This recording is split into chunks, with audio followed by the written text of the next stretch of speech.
WhatsApp has started rolling out its brand new username feature. Username reservation is now available.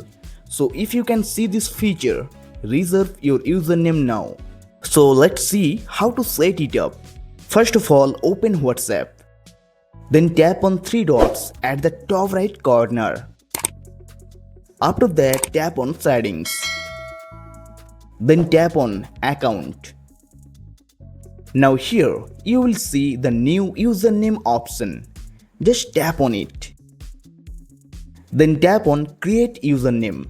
You can also use your Facebook or Instagram username to create it. Now type your preferred username. If it's available, tap on save. Then tap on done. And that's it. Your WhatsApp username has been created successfully. Now your username will be shown to people who don't have your phone number saved. You don't need to share your phone number anymore. Just share your username and people can use it to find and contact you on WhatsApp.